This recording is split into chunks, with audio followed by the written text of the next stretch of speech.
Hello प्यारे बच्चों, क्या हाल चाल है। बढ़िया, फर्स्ट क्लास। बच्चों, सबसे पहले तो आज क्लास स्टार्ट करने से पहले आप लोगों से दो बातें करना चाहता हूँ। बातें क्या हैं? सबसे पहली चीज़ बच्चों ये समझ लीजिए कि आज से जो रियल में चीज़ है मैं आपको वही प्रोवाइड करूँगा। मतलब नो दिखावा, नो कॉम्प्लीमेंट, नो वगैरह कुछ। इस बात का मतलब क्या है बच्चे, वो भी समझ लीजिए। बेटा, ऐसा कोई डिजिटल बोर्ड या ऐसी कोई चीज़ें नहीं है हमारे पास जिसमें हम आपको मतलब पीडीएफ डाउनलोड करके और ये सारी चीज़ें फीड करके यहाँ से प्रोवाइड करा पाएँ। ठीक है बच्चे। तो अभी तक हम देख रहे थे कि बेटा जब तक हम क्वेश्चंस नहीं लेंगे, जब तक कि किसी बुक को नहीं लेंगे, तब तक हम आपको क्लियर कैसे पढ़ा पाएंगे। हमारी बात आप समझने की थोड़ा सा कोशिश करिएगा। अभी तक हम कोशिश कर रहे थे कि विदाउट आपको बुक के पढ़ाएं। तो बेटा विदाउट बुक के कुछ चीज़ें तो अच्छे से हो जाती थी, समझ रहे हैं आप। कुछ चीज़ें से मतलब कॉन्सेप्ट तो अच्छे से क्लियर हो जाते थे, लेकिन कॉन्सेप्ट के बाद में अगर बच्चे बात करें जो नंबर ऑफ़ क्वेश्चंस वो अच्छे से नहीं हो पाते थे। आप हमारी बात थोड़ा समझ लो। यानी क्वेश्चन अच्छे से हम आपको नहीं करा पा रहे थे जब तक हम किसी बुक का सहारा नहीं लेंगे। हम वो कैसे अच्छे से क्वेश्चंस कराएंगे। बेटा यहाँ पे कोई अब डिजिटल बोर्ड तो लगा नहीं कि उसमें सारी पीडीएफ फाइल पड़ी हैं और वहाँ से निकाल के हम आपको समझाते हुए चले जाएं। तो बच्चे, मैं कहना यही चाहता हूँ कि आज से जो चीज़ें हमारे पास अवेलेबल हैं वो आपको बच्चों बिल्कुल फ्री ऑफ कॉस्ट मैं जितना से ज़्यादा आपको पढ़ा सकता हूँ वो पढ़ाऊँगा। उसके लिए मुझे जिस बुक का सहारा लेना पड़ेगा मैं बुक का लूँगा, या जिस किताब का, नोट्स का, जिस चीज़ का भी मैं आपको प्रोवाइड कराऊँगा। सबसे पहली चीज़। अच्छा बच्चे, दूसरी चीज़ तो मतलब ऐसा नहीं होगा कि लिमिटेड ही, जितना मैं आपको ज़्यादा से ज़्यादा दे सकता हूँ उतना पूरा मैं आपको देने की कोशिश करूँगा, और किसी न किसी प्रॉपर बुक को लेकर। तो बच्चों, अब क्लास को आगे बढ़ाते हैं और आपको बिल्कुल ऐसा लगेगा कि जैसे आप ऑफलाइन क्लास में पढ़ते हो, सेम आपको बिल्कुल वैसी फीलिंग आएंगी। उसी तरीके से मैं यूट्यूब पे पढ़ाने वाला हूँ कि जिस तरीके से आप ऑफलाइन क्लास पढ़ते हो। ये मान लीजिए कि एज इट इज़ आपका ऑफलाइन क्लास चल रही है। ठीक है बच्चों। तो अगर आप को डाटा की कोई प्रॉब्लम नहीं है, इश्यूज़ नहीं है या थोड़ा बहुत, तो आप धीरे धीरे डाउनलोड करके भी वीडियोज़ को देख सकते हैं। तो बच्चों, इसी श्रृंखला में आज मैं एयर फोर्स के बच्चों के लिए, ध्यान से सुनिए बेटा, एयर फोर्स के बच्चों के लिए लूसेंट की वायुसेना भर्ती परीक्षा गणित, ये डॉक्टर के मिश्रा की बुक को स्टार्ट करने जा रहा हूँ। यकीन मानिए बच्चा, एयर फोर्स की मैथ की बात कर रहा हूँ, एनडीए नहीं, एनडीए की बात नहीं कर रहा हूँ बच्चा। एनडीए में थोड़ा सा लेवल बढ़ जाता है, उसको हम लोग धीरे धीरे कंप्लीट कर लेंगे, परेशान मत होइए आप। उसको भी हम लोग धीरे धीरे, लेकिन पहले बेटा बेसिक लेवल तो अच्छी होनी चाहिए। अगर आपका बेसिक लेवल सही नहीं होगा, अगर आपकी छोटी छोटी चीज़ें क्लियर नहीं होंगी, तो आप हमें बताइए फिर आपको एनडीए लेवल का कैसे समझ में आएगा। मानते हैं? तो यकीन मानिए बच्चों कि जो लूसेंट पब्लिकेशन की बुक है, इससे एयर फोर्स में अगर इसके सारे कॉन्सेप्ट, इसके सारे टाइप आप अच्छे से क्लियर कर लेते हैं, तो आपका एयर फोर्स का कोई भी क्वेश्चन इसके आउट ऑफ नहीं जाएगा। इस बात की मेरी गारंटी है। बस बच्चा, एनडीए का लेवल थोड़ा सा ग्रो होता है तो हम लोग उसको भी कवर करेंगे, धीरे धीरे कवर करेंगे। लेकिन बच्चे, उससे पहले आपको बेसिक लेवल को तैयार करना होगा। आई होप बच्चों अब हमारी बात आप अच्छे से समझ गए होंगे। तो बच्चों, इसी श्रृंखला में आइए, आज हम आपका ये लूसेंट पब्लिकेशन से फर्स्ट चैप्टर ट्रिगोनोमेट्रिक आइडेंटिटी चालू कर रहे हैं। और आज से आपको बिल्कुल ऐसी क्लास मिलने वाली है एयरफोर्स वाले बच्चों को जैसे कि बिल्कुल आप ऑफलाइन क्लास में पढ़ रहे हो। पहली चीज़। दूसरी चीज़, ये बच्चा केवल एयरफोर्स वाले बच्चों के लिए नहीं मैं कर रहा हूँ, ये मैं अपने हर कम्पिटिटिव एग्ज़ाम के लिए बच्चे के लिए प्रोग्राम लाने वाला हूँ। ये चाहे एकेडमिक हो या फिर कम्पिटिटिव हो, मतलब चाहे आप एनडीए की तैयारी करें या आप यूपीपी पुलिस यानी एसआई की तैयारी करें, यानी चाहे वो आपकी अर्थमेटिक मैथ हो, चाहे वो आपकी एडवांस मैथ हो। मेरी बात मतलब हम जितना ज़्यादा से ज़्यादा बच्चों आपको प्रोवाइड करा सकते हैं, जितना ज़्यादा से ज़्यादा हमारे पास समय मिलेगा, मैं आपको वीडियोस प्रोवाइड कराता जाऊंगा, यानी हर बच्चों को, उसके लिए चाहे मुझे किसी बुक का सहारा लेना पड़े या चाहे मुझे किसी नोट्स का सहारा, मतलब आपकी पढ़ाई अच्छे से चलनी चाहिए। तो आज मैं बच्चों एयरफोर्स वाले बच्चों के लिए ये अपनी लूसेंट बुक्स के पब्लिकेशन से चालू कर रहा हूँ बच्चा। और यकीन मानिए इस बुक को अगर आप प्रॉपर पूरे अच्छे से तैयार कर लेते हैं तो आपका एयरफोर्स का कोई भी क्वेश्चन इससे बाहर नहीं जाएगा। और हाँ, एनडीए का कुछ लेवल जो होता है इससे थोड़ा सा अप होता है, तो हम लोग उसको भी कवर करेंगे। लेकिन बच्चे याद रखिए, अगर आपको बेसिक चीज़ें अच्छे से नहीं आती तो फिर एनडीए डायरेक्ट कैसे समझ में आएगा। तो पहले आप लोग इसको कवर करिए अच्छे से, ठीक है। और जितनी ट्रिक से ट्रिक पॉसिबल होंगी बच्चा, हालांकि एडवांस में ट्रिकें नहीं होती हैं, मतलब एडवांस लेवल में इस टाइप के मैथ में ट्रिक नहीं होती हैं, लेकिन जहाँ से जितना ज़्यादा पॉसिबल होगा मैं आपको ट्रिक्स प्रोवाइड करने की पूरी कोशिश करूँगा, ठीक है। तो आइए बच्चों, फिर आज की क्लास स्टार्ट करते हैं और बढ़ते हैं आगे की तरफ। तो देखिए बच्चा, पहला आपका चैप्टर है ट्रिगोनोमेट्रिक आइडेंटिटीज़। क्या चैप्टर है बच्चा? ट्रिगोनोमेट्रिक क्या बच्चा? आइडेंटिटीज़।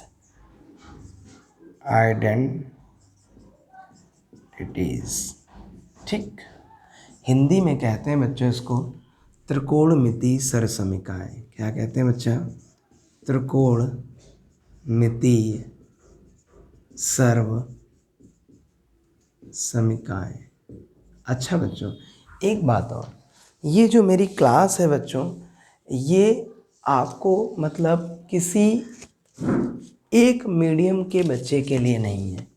वो चाहे इंग्लिश मीडियम बच्चा हो या हिंदी मीडियम, मैं कोशिश ये करूँगा कि दोनों लैंग्वेज में आपको प्रोवाइड करा सकूँ, ठीक है। तो आप हिंदी मीडियम से या इंग्लिश मीडियम से हैं तो आप हर वो तो किसी भी मीडियम से हैं तो आपको समझ में आए। अच्छा, तो अब बच्चों हम इसके कोई कॉन्सेप्ट आपको नहीं बताने वाले हैं, सीधे एक्सरसाइज चालू करें। आप यकीन मानिए, सीधे एक्सरसाइज से जितने भी कॉन्सेप्ट यूज होंगे वो सारे हम आपको पहले कॉन्सेप्ट बताएंगे, फिर सवाल बताएंगे। बात समझ रहे हैं? आपको बिल्कुल भी बाउंस मारने वाला नहीं है, इतना सा भी बाउंस नहीं मारेगा, इस बात की मेरी गारंटी है। तो आइए देखते हैं, स्टार्ट करते हैं। पहला क्वेश्चन देखिए बच्चों, पहले क्वेश्चन में कह रहा 3π/5 और रेडियन, क्या लिखा है बच्चे? रेडियन का मान अंश में निकालो। किस में निकालो बच्चा? अंश में निकालो। बस बेटा कंटिन्यू कर रहा हूँ। हाँ तो बच्चों देखिए, पहला क्वेश्चन क्या था बेटा? 3π/5 का मान किस में निकालना? रेडियन में। तो देखिए, आप सबसे पहला क्वेश्चन आता है कि सर हम कैसे पहचानेंगे कि कोई एंगल रेडियन में है। तो बच्चा देखो, अगर किसी भी एंगल में आपको पाई दिख जाए, क्या दिख जाए बच्चा? पाई, या उसके आगे वो रेडियन लिख दे, ध्यान रखिएगा। 3π/5 लिखा है तो इसमें पाई दिख रहा है, इसका मतलब बच्चा ये किस में है? रेडियन। इतनी बात क्लियर हुई? अगर उसमें पाई दिख रहा है तो वो किस में है? रेडियन है। या वो आपको लिख के देगा, कहेगा 11/16, 11/6 कुछ भी रेडियन। ठीक, दो बातें क्लियर है। अच्छा, तीसरी बात बच्चा, रेडियन की पहचान क्या है? अगर उस पर किसी डिजिट पे सी लगा है, क्या लगा है बच्चे ऊपर? सी। जैसे कुछ भी लिखा है, मान लें एक्स लिखा है और एक्स के ऊपर लगा है सी, तो ये एक्स रेडियन की बात कर रहा है। किसकी बात कर रहा है बच्चे? रेडियन की, डिग्री की नहीं, किसकी? X radian. इतनी बात क्लियर हुई? पक्का? चलिए, तो आइए अब सवाल आगे बढ़ते हैं। आपसे कह रहा है कि 3π/5 का रेडियन में, 3π/5 रेडियन का मान किस में निकालें? अंश में। तो बेटा कुछ नहीं करना है, बस पाई की जगह 180 डिग्री लिख देना। कितना लिख देना है? 180 डिग्री, यानी जहाँ पाई है वहाँ पे आप 180 डिग्री लिख देंगे। बस आपका आंसर, आपका अंश में मान निकल आएगा। या इसी को कहते हैं हिंदी में अंश, और इंग्लिश में क्या कहते हैं बेटा? ये जो डॉट लगा है, डिग्री। क्या बोलते हैं बच्चा? डिग्री। ठीक।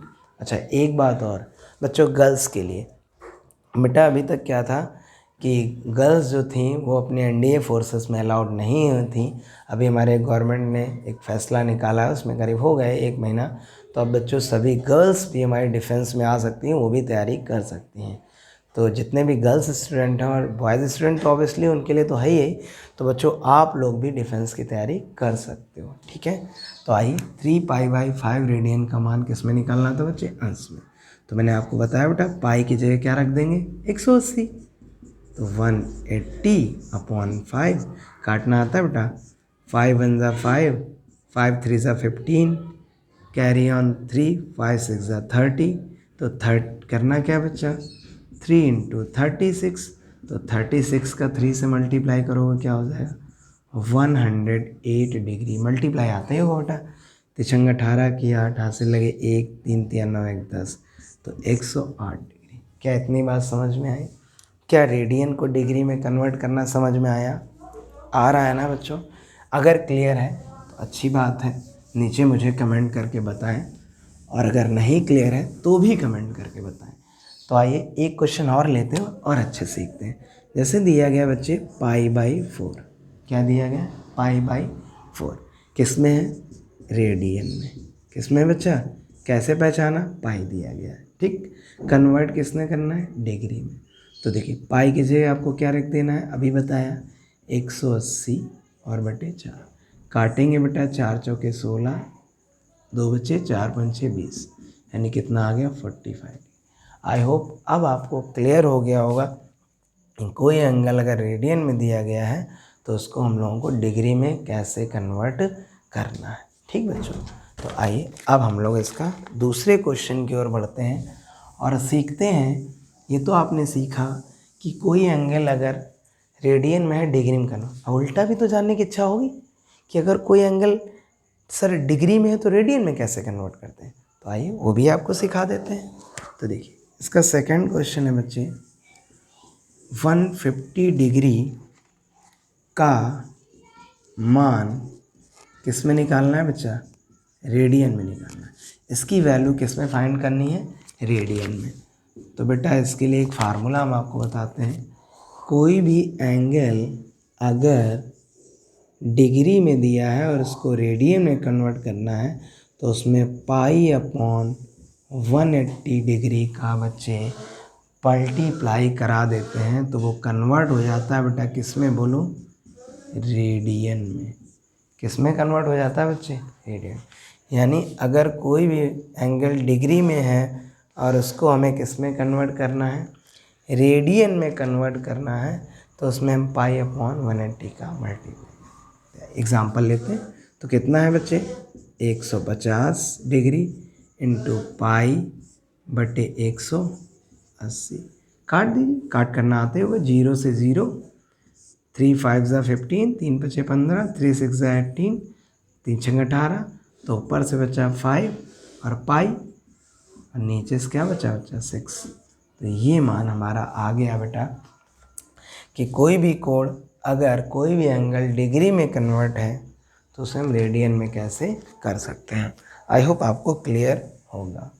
तो आइए एक और लेते हैं, दूसरा समझते हैं।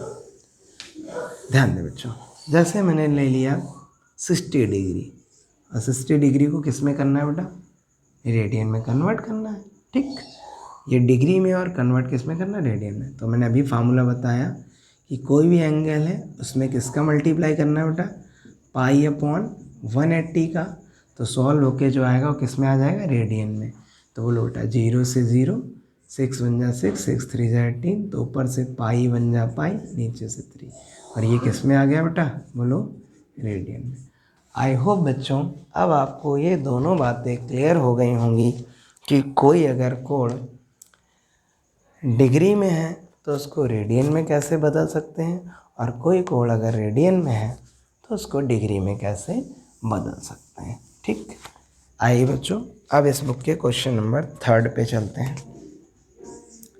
तीसरे में कह रहा है विच इज़ पॉसिबल, कौन संभव है, कौन क्या बेटा संभव है, विच इज़ पॉसिबल ये पूछ रहा है। अच्छा, ऐसे क्वेश्चन बच्चे ऑप्शन से ही किए जाते हैं। कैसे किए जाते हैं बेटा, ऑप्शन से। तो आइए, अच्छा आप बताइए, जब तक हम आपको ऑप्शन नहीं लिखेंगे आपको कैसे पता चलेगा कौन संभव है? वही तो पूछ रहा है कौन संभव। तो आइए ऑप्शन लिखते हैं। पहला ऑप्शन दिया गया बेटा sine A is equal to 7/4, ठीक। दूसरा ऑप्शन दिया गया बच्चे cos A is equal to 4/7। तीसरा ऑप्शन दिया गया बच्चे sec A is equal to 4/7। और चौथा एग्जाम्पल दिया गया बच्चे आपको cosec A is equal to 4/7, ठीक। अच्छा, आपसे क्या पूछ रहा है बच्चे, कह रहा कौन संभव है, और 3-4 ऑप्शन दिए गए हैं आपके सामने।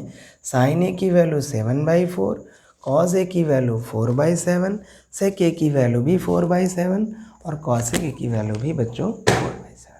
आइए अब इसको देखते हैं कि कैसे करेंगे। देखिए थोड़ा समझने की कोशिश करिएगा बच्चे।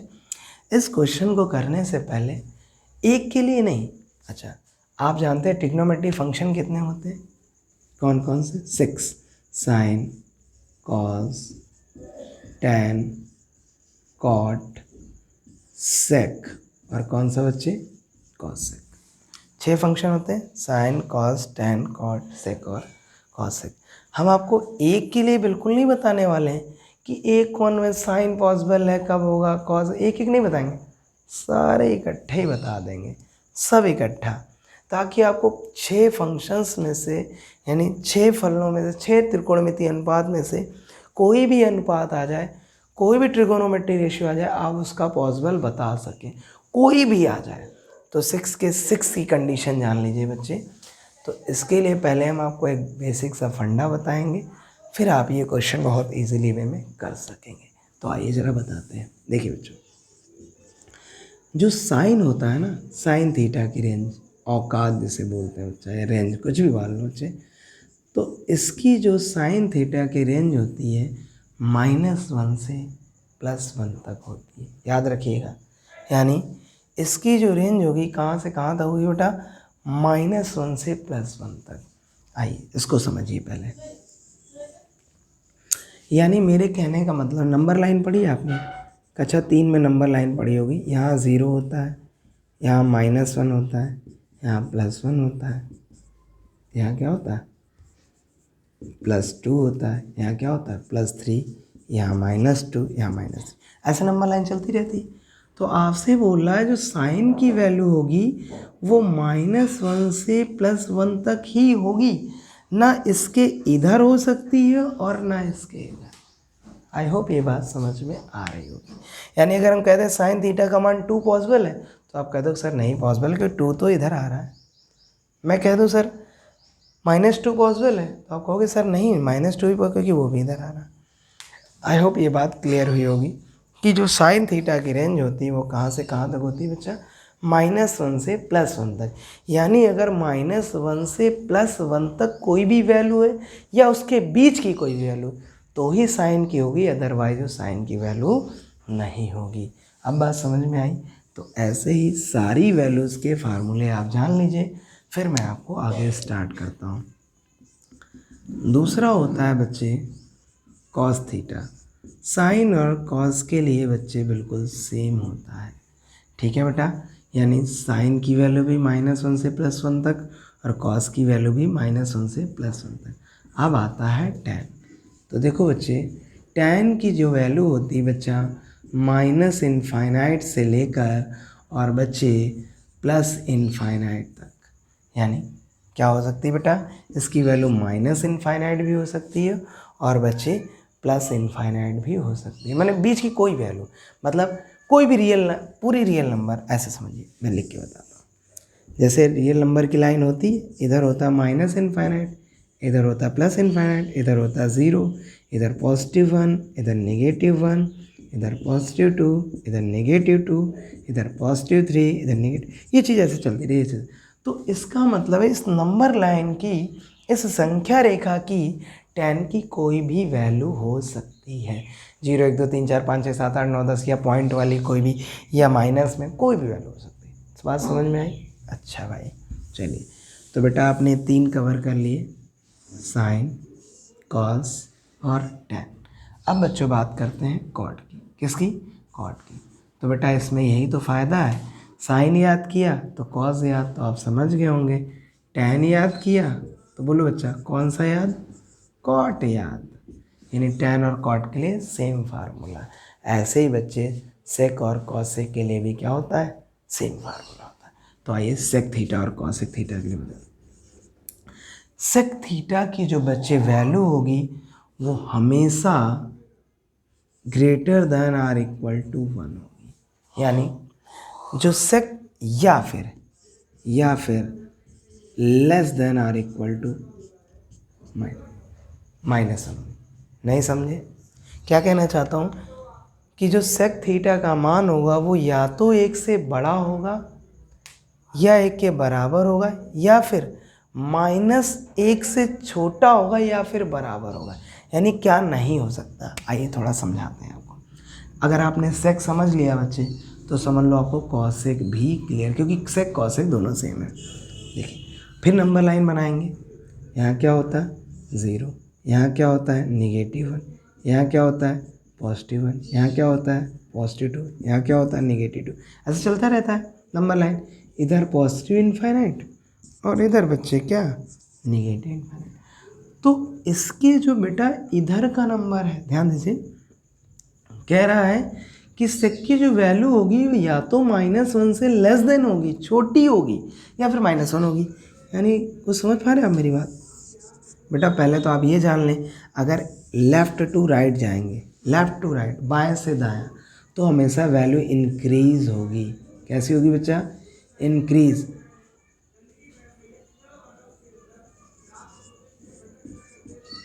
इंक्रीज़ का मतलब बेटा बढ़ेगी। 1 सेकेंड बच्चों, 1 सेकेंड मेरे लाल। हाँ बच्चों, एकदम से जाना पड़ गया था, थोड़ा बाहर से ज़्यादा आवाज़ें आ रही थी इसलिए। आइए क्लास कंटिन्यू करते हैं।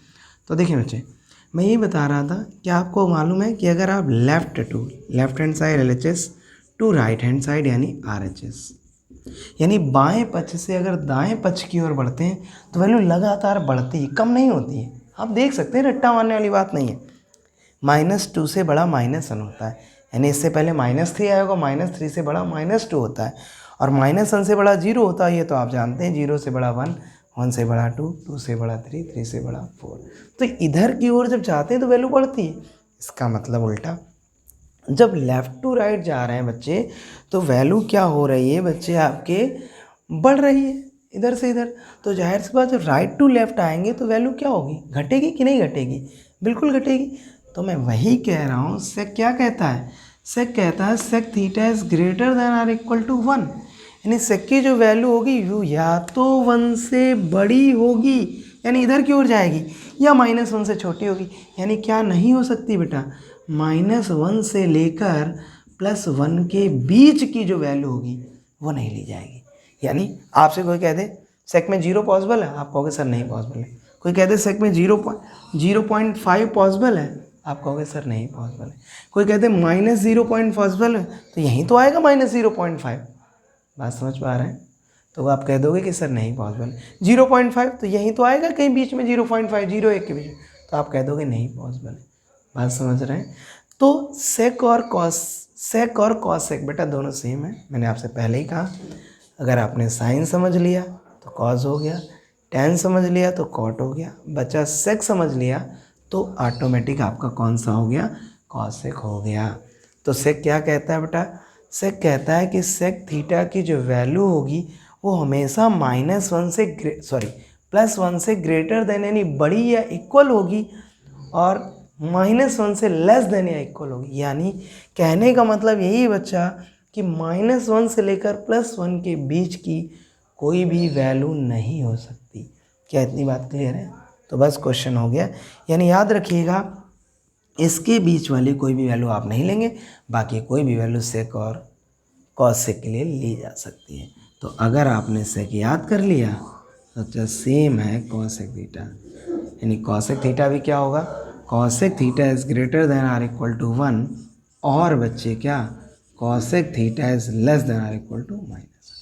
यानी जो सेक के लिए वैल्यू होती थी कि सेक थीटा का मान एक से हमेशा क्या होगा, बड़ा या बराबर होगा, या एक माइनस एक से क्या होगा, छोटा या बराबर होगा। वही चीज़ बच्चे कॉसेक के लिए भी है, यानी कॉसेक थीटा का भी मान हमेशा एक से बड़ा या बराबर होगा या -1 से छोटा या बराबर होगा। आई होप ये बात आपको क्लियर हो गई होगी। ठीक है, तो बच्चों ये चीज़ आप चाहे नोट डाउन करके लिख लीजिए। देखिए साइन के लिए है, ये कॉस के लिए, ये टैन के लिए, ये कॉट के लिए, ये सेक और ये कॉसेक। मैंने 6 ट्रिग्नोमेट्रिक फंक्शंस की आपको रेंज बता दी हैं कि इनकी वैल्यू कहाँ से कहाँ तक पॉसिबल हो सकती है, कौन सी वैल्यू नहीं हो सकती। अब आपके सामने ऐसा कोई भी क्वेश्चन आएगा कि कौन पॉसिबल है कौन पॉसिबल नहीं, यानी कौन संभव है कौन संभव, तो आप आसानी से कर सकोगे। तो चाहें तो आप इसका स्क्रीनशॉट ले लें बच्चों, या इसको नोट डाउन कर लें। और अब हम आपको आगे की तरफ बढ़ेंगे और क्वेश्चन नंबर 3 कराएंगे। कौन सा बच्चा? क्योंकि आई होप अब आपको ये सारे पॉइंट क्लियर हो गए होंगे। और आइए इनको एक बार फेयरली हम लोग लिख लेते हैं, या फेयरली ना भी लिखें तो लिखे तो हैं ही, तो टाइम क्यों वेस्ट करें। तो एक काम करते हैं बच्चे, जो एक्स्ट्रा चीज़ है वो मिटा दे रहे हैं और जो काम की चीज़ है बच्चे वो लिखी रहेगी। तो बेटा ये फर्स्ट नंबर, ये सेकंड नंबर, ये बेटा थर्ड नंबर, ये बच्चे फोर्थ नंबर, ये फिफ्थ नंबर, और ये क्या बच्चा, सिक्स नंबर। मैंने आपको 6 ट्रिग्नोमेट्रिक फंक्शन की रेंज बता दी। तो आइए देखिए, अब बच्चा आपको थोड़ा सा दिमाग लगाना, ज़रा सा, आप तुरंत बता दोगे। देखो आप 4 से 7 को डिवाइड करो तो 4 1 जा 4, और कितना बचा, 4 1 4, बचे कितने, 3, लगाया दशमलव बढ़ाया 0, भाग तो आता ही होगा, 30 हुए, 4 7 28, यानी 1.7। ज़्यादा नहीं, में केवल पॉइंट के एक डिजिट तक वैल्यू निकालनी। कितने डिजिट तक, एक डिजिट। तो बच्चा जब ये 7/4 1.7, तो इसको कर लो, 7 में 4 का भाग तो जाता नहीं, तो लगाया दशमलव बढ़ाया 0, यानी कितने, 40 हो गए। तो 7 पना 35, यानी 0.5 लगभग, है ना। चलिए अच्छा एक काम करते हैं बच्चों, इसको आपने देख लिया ना, इसको मिटा रहे हैं क्योंकि बेटा जगह नहीं, मैं फिर लिख दूंगा। ठीक, मैं फिर लिख दूंगा और बता दूंगा आपको, मैंने अभी बताया। पहले मैं इनकी वैल्यू निकाल लेता हूँ। तो बच्चे इसकी वैल्यू क्या आई, 1.7। इसकी वैल्यू क्या आई बेटा, 40 करेंगे तो 7 पना 35, यानी 0.5। इसकी वैल्यू 4/7 है बेटा, सेम ही रहेगी 0.5। और इसकी वैल्यू बेटा क्या रहेगी, 4/7 है तो इसकी वैल्यू भी रहेगी 0.5। ठीक है, क्यों लिख। तो आइए अब आराम से हम इनको प्यार से चेक कर लें कि कौन पॉसिबल है और कौन पॉसिबल नहीं है। तो मैंने अभी आपको बताया, जो साइन की वैल्यू होती है वो बेटा -1 से +1 तक होती है केवल। तो भैया बच्चा देखो ना, 1.7 इन दोनों के बीच में आएगी। तो आप कहोगे सर नहीं आएगी क्योंकि वो तो ज़्यादा हो गई। तो क्या पॉसिबल है? आई होप क्लियर हो गया होगा। ये पॉसिबल नहीं है क्योंकि एक से बड़ी वैल्यू है। इतनी बात क्लियर हुई। अच्छा, कॉस थीटा की वैल्यू क्या होती है बेटा? कॉस थीटा की भी वैल्यू सेम होती है, -1 से +1 तक। तो देखिए, हाँ, 0.5 का मतलब हुआ आधा, आधा का मतलब 1/2। तो देखिए ना, तो आप कह दोगे हाँ सर ये तो पॉसिबल है क्योंकि कॉस की भी रेंज यही होती है, -1 से +1 तक। पॉसिबल हो गया ना। तो इसका मतलब ये क्या है, सही है। क्लियर हुआ, बात समझ में आई। तो बच्चा जब आपको सेकंड ऑप्शन सही मिल गया है तो आई होप आपके थर्ड और फोर्थ क्या होंगे, बताइए। थर्ड और फोर्थ कैसे होंगे बच्चे? रॉन्ग ही तो होंगे। लेकिन फिर भी अगर आप चेक करना चाहते हो तो मैं फिर भी चेक कराता हूँ। मैंने अभी बताया आपको सेक थीटा की वैल्यू हमेशा 1 से बड़ी होगी या फिर -1 से छोटी होगी। तो बेटा ये तो 1 से छोटी वैल्यू है ना, 0 और 1 के बीच आएगी, तो हो सकती है। कैसे हो सकती है? और बच्चा जो सेक के लिए कॉन्सेप्ट, सेम कॉन्सेप्ट कॉसेक के लिए, कि कॉसेक की भी वैल्यू हमेशा 1 से बड़ी होगी या फिर बराबर होगी या -1 से छोटी होगी। तो बच्चा 0.5 कैसे होगी? तो इसका मतलब ना ये संभव है, ना ये संभव, ना ये संभव है। अच्छा बच्चों एक बात और, मैं आपको समझा रहा हूँ, एक एक पॉइंट क्लियर कर रहा हूँ, तो इतना टाइम लग रहा है। जब आपको सारे पॉइंट क्लियर होंगे, आपको किसी को समझाना नहीं है, आप देखिए तुरंत ख़त्म करिए, मन में कर सकते हैं। देखिए कैसे, साथ आपने देखा 4 7 28, हाँ 1.7 समथिंग, आधा लगभग आएगा, लगभग आधा, लगभग आधा, तुरंत आपने देखते ही क्लियर कर दिया। ये सब बेटा लिखना नहीं है आपको, ये हम इसलिए लिख रहे हैं, मैं आपको समझाना है। लिखते ही आप क्लियर कर देंगे कि ये पॉसिबल है, पॉसिबल नहीं है। अगर आपको कब, जब वो 6 ट्रिग्नोमेट्रिक फंक्शन की रेंज याद है, एक बार मैं रिपीट करा दूँ, साइन की कहाँ से कहाँ तक, -1 से +1 तक, कॉस की भी -1 से +1 तक, टेन की कोई भी नंबर लाइन पे कोई भी वैल्यू -∞ से +∞, कॉट की सेम -∞ से प्लस, सेक की या तो -1 के इधर या फिर +1 के उधर, बीच वाली नहीं, कॉसेक के लिए भी सेम। ठीक बच्चों, तो ये बच्चों आप लोगों ने क्वेश्चन नंबर 3 कंप्लीट कर लिया है और आई होप आपको बहुत अच्छे से आ भी गया होगा। अब आइए बच्चों हम लोग करते हैं क्वेश्चन नंबर, क्या बेटा, क्वेश्चन नंबर इसी टाइप का जो अगला क्वेश्चन होगा, यानी बेटा क्वेश्चन नंबर 4। कौन सा बेटा करेंगे, क्वेश्चन नंबर 4। देखिए क्वेश्चन नंबर 4 में क्या है बेटा, कह रहा साइन थीटा एवं एंड कॉस थीटा का अधिकतम मान, कौन सा मान बेटा, अधिकतम मान, यानी मैक्सिमम वैल्यू निकालनी है। कौन सी वैल्यू निकालनी है बच्चा, मैक्सिमम वैल्यू। कह रहा साइन थीटा का अधिकतम मान, ऑप्शन देता हूँ, आप बताएंगे, मैं बता दूँ तो भी आप विदाउट ऑप्शन के भी बता सकते हो, क्योंकि मैंने अभी बताया है।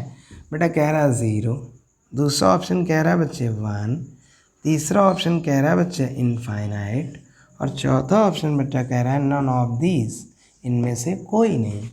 तो बच्चा क्या आप बता नहीं पाओगे साइन थीटा और कॉस थीटा की मैक्सिमम वैल्यू? मैंने अभी बताई, साइन और कॉस के लिए औकात कितनी होती है मैक्सिमम, -1 से +1 तक, चाहे साइन हो या फिर कॉस हो। तो बेटा यानी इसकी मिनिमम वैल्यू क्या होगी, सबसे छोटी वैल्यू ये होगी मिनिमम, यानी सबसे छोटी वैल्यू होगी -1, और बेटा सबसे बड़ी वैल्यू होगी कौन सी, मैक्सिमम +1।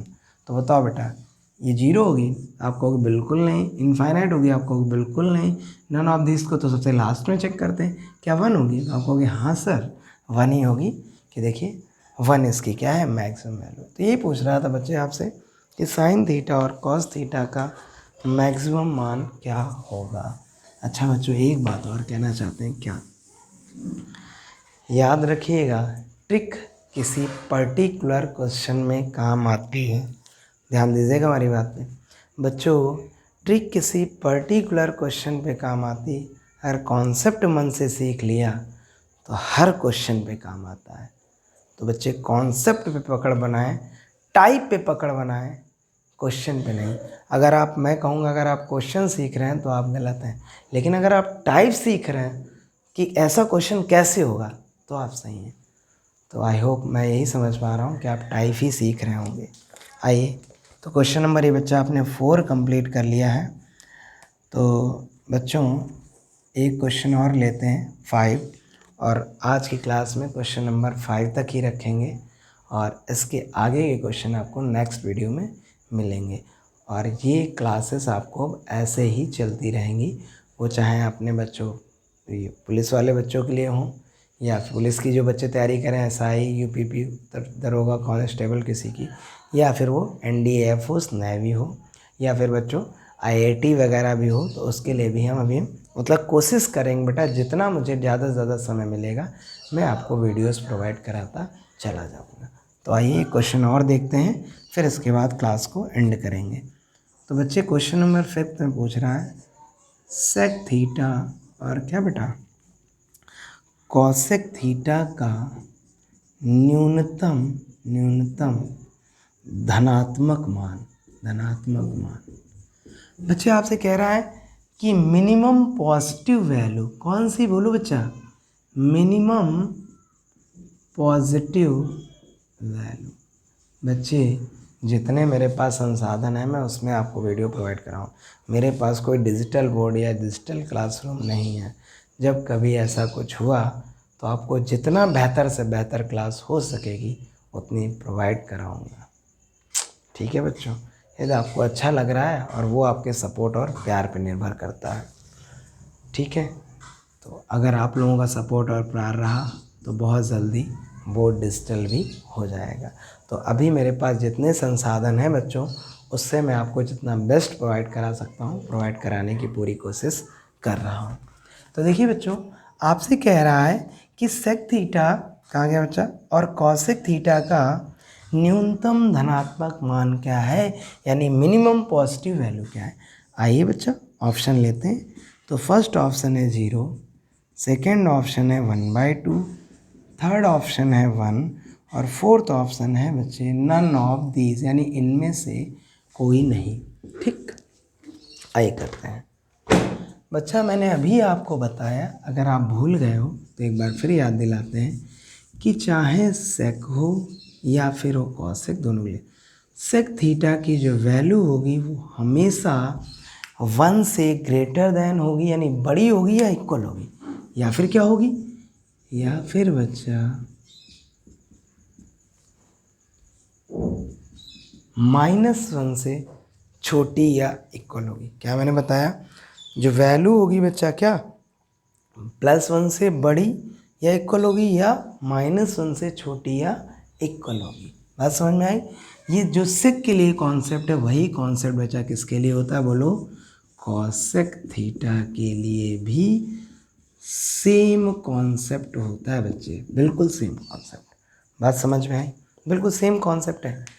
तो अब आप क्वेश्चन आसानी से कर लीजिए, आप देखते ही बता दोगे। कह रहा है सेक थीटा और कॉसेक न्यूनतम पॉजिटिव वैल्यू। तो बच्चों एक काम करिए, पॉजिटिव बोल रहा है ना, पॉजिटिव ही तो बोल रहा है, तो आप ये दोनों कंडीशन को तो भूल जाइए थोड़ी देर के लिए, क्योंकि पॉजिटिव वैल्यू निकालनी तो निगेटिव तरफ ध्यान ही नहीं देना, तो पॉजिटिव ध्यान दीजिए केवल। क्या बोला कि सेक थीटा और कॉसेक थीटा का न्यूनतम धनात्मक मान यानी मिनिमम पॉजिटिव वैल्यू। तो बच्चों बोलो, सेक हो या कॉसेक हो, बोल रहा है जो पॉजिटिव वैल्यू होगी वो हमेशा 1 से बड़ी होगी या फिर बराबर होगी, 1 से बड़ी या फिर बराबर, यानी ग्रेटर देन 1 और 1। तो बच्चा यानी सबसे छोटी वैल्यू क्या हुई, आप बताइए, 1 नहीं हुई। जब 1 से सारी वैल्यू कह रहा बड़ी 1 2 3 4 5 6 7 8 9 2, तो सबसे छोटी वैल्यू तो एक ही हुई ना। तो आंसर मिल गया आई होप आपको कि न्यूनतम धनात्मक मान जो सेक और कॉसेक के लिए होगा वो बच्चा 1 होगा, यानी मिनिमम पॉजिटिव वैल्यू अगर होगी तो बच्चा क्या होगी, 1 होगी। आई होप आपको अच्छे से क्लियर हो गया होगा, समझ में आया। कोई दिक्कत, अगर कोई प्रॉब्लम हो बच्चों तो नीचे कमेंट सेक्शन में ज़रूर बताएं, और अगर प्रॉब्लम नहीं है तो भी ज़रूर बताएं, ताकि आपकी क्लास हमें पढ़ाने में और ज़्यादा उत्साह मिलता रहे, हमें और अच्छा लगे। ठीक है बच्चों, तो जितना ज़्यादा से ज़्यादा पॉसिबल होगा, जो भी मुझे टाइम मिलेगा, मैं आपको उसको वीडियोस प्रोवाइड कराता रहूँगा।